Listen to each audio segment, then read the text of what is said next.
तो गाइस आज power history हम पढ़ने वाले 12th क्लास की हिस्ट्री, जिसका चैप्टर नंबर 5 पढ़ना है।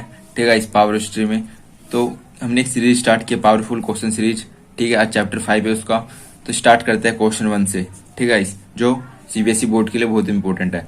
अल ब्रूनी के समक्ष भारतीय समाज को समझने में कौन कौन सी कठिनाइयां थी तथा उनका हल अल ब्रूनी ने कैसे निकाला, वर्णन करे।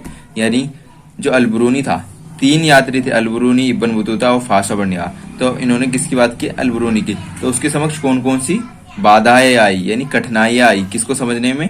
इंडियन सोसाइटी को समझने में, भारतीय समाज को समझने में।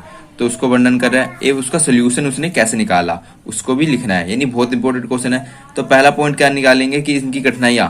पहला हम पॉइंट यानी पहला हेडिंग क्या डालेंगे? भाषा, यानी भाषा इसकी पहला अवरोध था, यानी रुकावट था। इसमें क्या लिखेंगे? अल ब्रूनी के समक्ष पहले अवरोध भाषा था। उसके अनुसार संस्कृत, कौन सी गाइस? संस्कृत अरबी और फारसी से इतनी भिन्न थी, यानी जो संस्कृत भाषा थी कुछ ज्यादा ही अलग थी। किससे? किसके मुकाबले? इन्होंने मुकाबला दिया, अरबी भाषा के मुकाबले बहुत अलग है और किसके?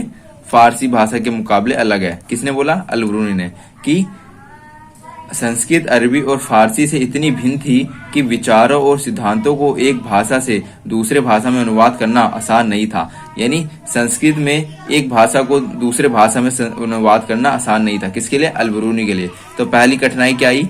भाषा। ठीक है दूसरा हमारी हेडिंग क्या हो जाएगी? धार्मिक प्रथा। उसके समक्ष धार्मिक प्रथा भी आई।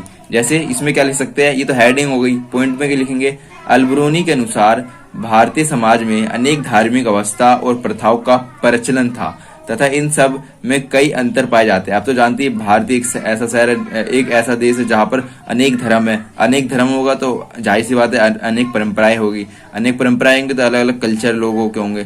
तो ये सब था जिसे अल ब्रूनी समझ नहीं पा रहा था। क्यों? भारत में इतने सारे कल्चर है, इतने रीति रिवाज है, अलग अलग तरह की मान्यता है, अवधारणा है, तो उसको समझ नहीं पाता। थर्ड, अभिमान गाइस, ये हेडिंग डालेंगे। इसमें पॉइंट में क्या लिखना है कि अल ब्रूनी के समक्ष अभिमान भी एक बाधा थी, क्योंकि ब्राह्मण और उच्च वर्ग के लोग जानकारी नहीं देते थे। क्यों नहीं देते थे ब्राह्मण और उच्च वर्ग के लोग? देखो पहला क्या है?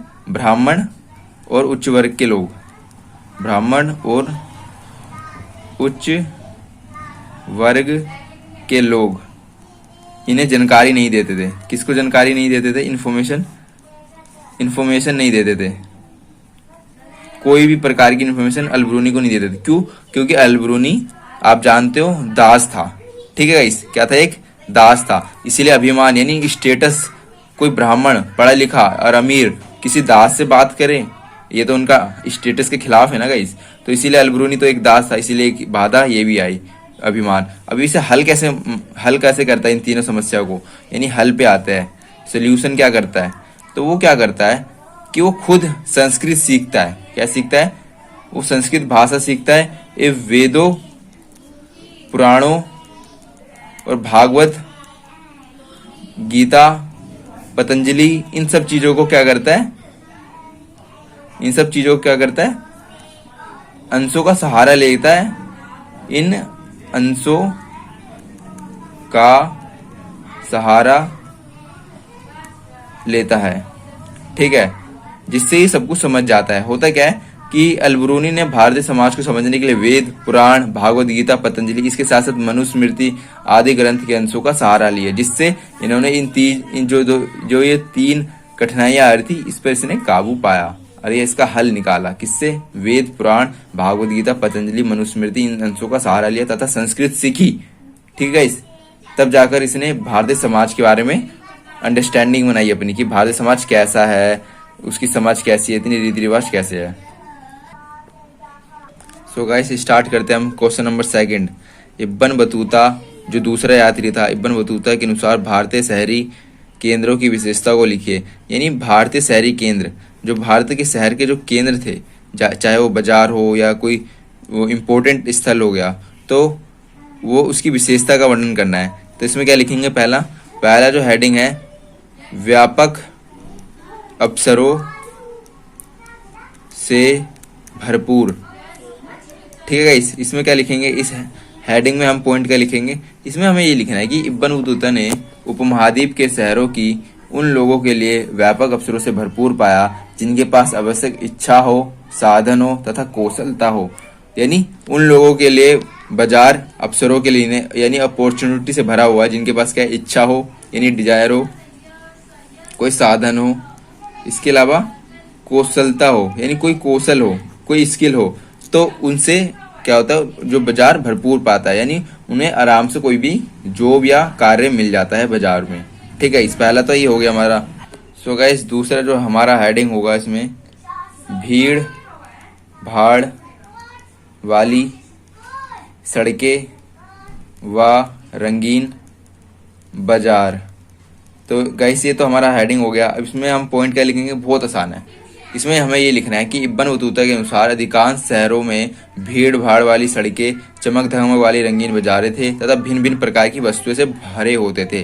क्योंकि गाइस उस समय का जो बाजार था, अमीर भी ज्यादा थे, इसीलिए क्या होता था बाजार में चमक धमक रहती थी और सड़क भीड़ भाड़ से भरी रहती थी, यानी लोग वहां पे हमेशा चलते फिरते रहते थे। ठीक है, कोई व्यापारी, कोई समूह, कोई जितने भी साहूकार, ये सब घूमते ही रहते थे। ठीक है, सो गाइस, अगला जो हमारा पॉइंट है दिल्ली का वर्णन। तो इसके हेडिंग डाला। अब इसमें पॉइंट क्या लिखेंगे गाइस, इसमें लिखना है इब्न बतूता दिल्ली को एक बड़ा शहर यानी विशाल आबादी वाला, जिसमें ज्यादा जनसंख्या रहती है तथा भारत में सबसे बड़ा बताता है। कौन? Ibn Battuta. तो फोर्थ हमारा हेडिंग हो जाएगा, तो गाइस हमारा फोर्थ जो हेडिंग हो जाएगा वो है सामाजिक व आर्थिक केंद्र। इसमें हम क्या लिखेंगे, बहुत आसान है गाइस। इसमें क्या लिखना है कि शहरों में बाजार मात्र आर्थिक लेन देन का स्थान नहीं था, बल्कि ये सामाजिक तथा आर्थिक गतिविधियों का केंद्र भी था। ठीक है गाइस, किसका? जो बाजार थे वो सामाजिक यानी सोशल, यानी वहां पर लोग मिलते जुलते बातचीत करते।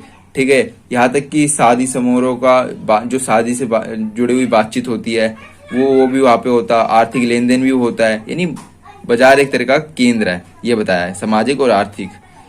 सो गाइस, हमारा फिफ्थ जो हेडिंग बन जाएगी वो सार्वजनिक स्थान।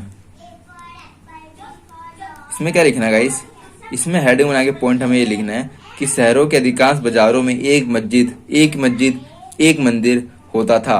इनमें से कम कुछ में तो नृतक होते थे, गायक होते थे या संगीतकार आदि के लिए सार्वजनिक स्थान होते थे। यानी जो गाते हैं, नाचते हैं या कुछ उन्हें कोई कला आती है, तो ये ऐसे इलाके में जाके यानी मंदिर मस्जिद ऐसे इलाके या बाजारों में जाकर अपनी कला का प्रदर्शन कर सकते हैं और वहां से कुछ कमा सकते हैं, जिससे वो अपनी जीवन यापन कर सके।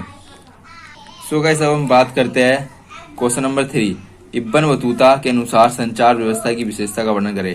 यानी संचार व्यवस्था, उस समय की कम्युनिकेशन जो पद्धति थी उसके बारे में बताना है कि कैसी थी। यानी इब्न बतूता के अनुसार संचार व्यवस्था की विशेषता का वर्णन करें। यानी उस समय भी कुछ इस तरीके की संचार व्यवस्था थी ना कि राजा को जल्द से जल्द जो सूचना है वो मिल जाती थी। ठीक है, और लोगों को भी मिलती थी, व्यापारियों को भी मिलती थी, मगर सबका टाइम अलग अलग होता था और उसमें लगने वाला पैसा अलग अलग होता था, उसी के बारे में। तो इब्न बतूता ने संचार प्रणाली की डाक व्यवस्था प्रणाली का वर्णन किया है। इसके अनुसार डाक व्यवस्था दो प्रकार की, यानी क्या बोला उन्होंने, डाक व्यवस्था दो प्रकार की है। ठीक है गाइस, क्या है, डाक व्यवस्था दो प्रकार की है। अब कौन कौन सी है? पहला है अश्व डाक व्यवस्था, ठीक है, और दूसरा है पैदल डाक व्यवस्था। ठीक है, इसी को आपको पेपर में बढ़ा के लिखना है। तो कैसे? अश्व डाक व्यवस्था, इसके बारे में पढ़ते हैं। अश्व डाक व्यवस्था जिसे उल्लूक कहा जाता है, इसे एक दूसरा नाम क्या कहा जाता है? उल्लूक।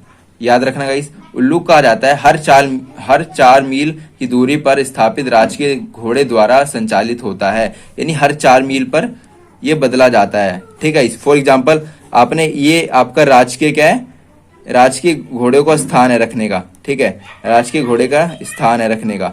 यहाँ से सूचना गई। ठीक है, 1 मील, फिर 2 मील, फिर 3 मील, फिर 4 मील, यानी ये इनको मिला के क्या हुआ? 4 मील। 4 मील बाद क्या हुआ? एक और ऐसा स्थान आएगा जहां पर क्या होगा, जहां पे जो राजकीय लोग है, ऑफिसर्स है, वो खड़े होंगे और वो घोड़े तैयार होंगे किसके लिए ले आने के लिए, उस सूचना को ले आने के लिए। फिर ऐसे ही एक और बार करेंगे, यानी हर समय पे ऐसा ही होता रहेगा जब तक वो संदेश पहुंच ना जाए अपने स्थान तक। इसके अलावा हम बात करते हैं पैदल डाक व्यवस्था की। पैदल डाक व्यवस्था हर 3 मील अवस्था होती थी, यानी हर 3 मील पर बदला जाता था। ठीक है, ये हर 4 मील पर और ये हर 3 मील पर पैदल डाक। इसे दावा भी कहते हैं, इसका दूसरा नाम क्या है, दावा। ठीक है, यह 1 मील का 1/3 होता है। ठीक है, समझ गए गाइस। इसमें क्या होता था, फॉर एग्जाम्पल यहाँ से कोई संदेश लेके भागा तो वो पैदल जाता था, कि कोई किसी चीज का सहारा नहीं लेता था। ठीक है, और अपने हाथ में क्या कर लेता था, एक छड़ लेता था। ठीक है, जिसमें क्या होता था, घंटी बंधी रहती थी, जिससे वो चलता था ना, वो घंटी बजती थी, जिससे फायदा क्या होता था कि सामने जो भी खड़ा हुआ ना, वो घंटी की आवाज सुन के वो हटा जा सकता है और अपने गंतव्य स्थान तक वो पहुंच सकता है। उससे पहले क्या होता था, हर 3 मील पर एक व्यक्ति खड़ा होता था, फिर वो उस घंटे को लेके भागता था। ऐसे ही होता रहता जब तक वो अपने स्थान तक ना पहुंच जाए।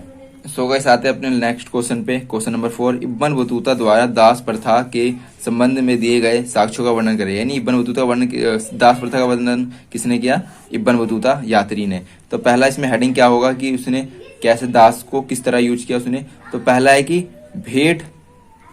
भेंट स्वरूप दासों का यूज का इस्तेमाल। तो इब्बन जो है इब्बन बतूता, उस इस हेडिंग में आप पॉइंट क्या लिखेंगे कि इब्बन बतूता के अनुसार बाजारों में दास किसी भी अन्य वस्तु की तरह सरे आम बेचे जाते थे और नियमित रूप से भेंट स्वरूप दिए जाते थे। यानी किसी आम चीज की, जैसे आम चीज यानी कोई फल हो गया, फ्रूट हो गया, उसी तरह से उस समय क्या होता था, दास बेचे जाते थे। ठीक है, आम जैसे आम बेचे जाते हैं, सरे आम बेचे जाते हैं आमतौर पर कॉमन, वैसे बेचे जाते थे उस समय दास। सो गाइस, दूसरा जो हमारा हेडिंग है, बतूता यानी इब्बन बतूता जब सिंध पहुंचा।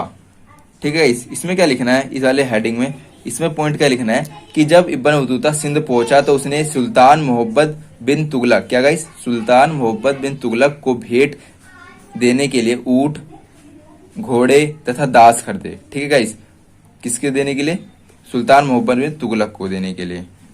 थर्ड जो हमारा हेडिंग हो जाएगा, जब इब्बन बतूता मुल्तान पहुंचा। ठीक है, अब इसमें क्या लिखेंगे इस वाले हेडिंग में, जब इब्बन बतूता मुल्तान पहुंचा था तो गवर्नर को किशमिश व बादाम, एक दास और घोड़े भेंट के रूप में दिए। ठीक है, हम इसमें बात कर रहे हैं कि इब्बन बतूता कहीं पे गया तो उसने उसके साथ साथ क्या लेके गया। ठीक है गाइस, इसमें गया तो किशमिश, बादाम, घोड़े और दास भेंट किया। मगर जब बतूता सिंध पहुंचा, सिंध में किससे मिला, सुल्तान मोहब्बत बिन तुगलक से। उसने घोड़े भी दिए, ऊंट भी दिए, दास भी दिए। ठीक है गाइस, भेंट स्वरूप दिया किसने, इब्बन बतूता ने। राजा को दिए और किसको दिया था, गवर्नर को दिया था जब वो मुल्तान पहुंचा था। अगला है गाइस, दासों में विभेद।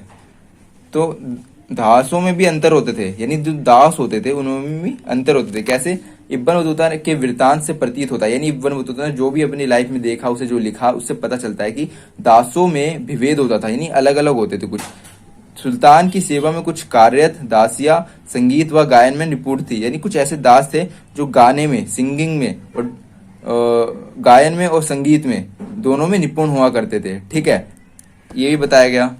सो इसके अलावा 5 अमीरों पर नजर। इसमें क्या लिखना है गाइस, सुल्तान अपने अमीरों पर नजर रखवाने के लिए दासियों को नियुक्त करता था, यानी दासियों को नियुक्त करता था किस लिए, अमीरों पर नजर रखने के लिए। ठीक है गाइस, आई होप आपको समझ आया हो।